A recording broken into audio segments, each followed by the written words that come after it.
Welcome back, this is sourdough bread video recipe part 2. Last time we completed our initial mix, autolyse, and kneading. Today we're going to cover gluten development during bulk fermentation and shaping.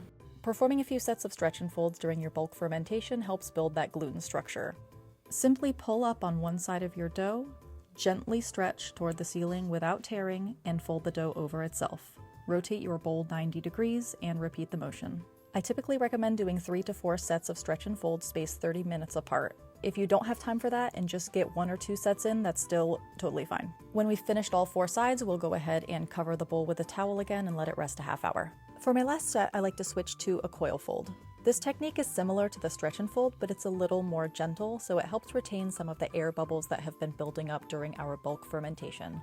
All you're going to do is grab your dough on each side from the center and lift straight up gently. You'll notice that the ends of the dough will just tuck straight under.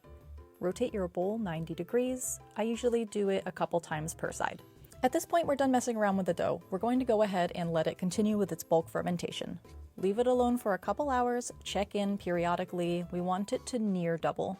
All right, we're done with fermentation. Yay! Now it's time for shaping, and I always recommend you pre-shape. It just helps organize all of the gluten structure, and so you get a better result. All I'm going to do is use my bench knife and form the dough into just a very rough sphere. I like to use a push and pull motion. You can just use your hands, but I find a bench knife really easy to work with. Cover and let your pre-shaped dough rest for about 20 minutes. When you uncover your dough, you're probably going to notice that it's flattened out a little bit. That's totally normal and expected. I give my dough just a tiny whisper of flour before shaping. If you use too much, you're really going to struggle. There are a lot of different techniques to shaping a sourdough boule, but this is the one I find easiest and most effective with a lot of different hydration levels. First, flip it over.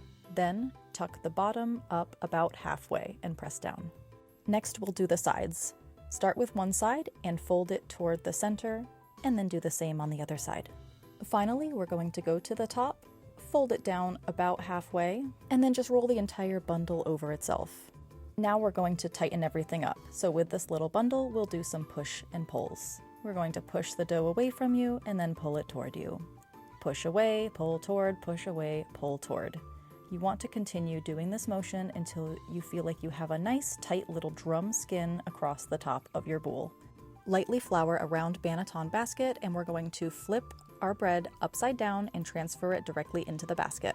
At this point, you'll move your dough to the refrigerator to cold proof until you're ready to bake. We've done it.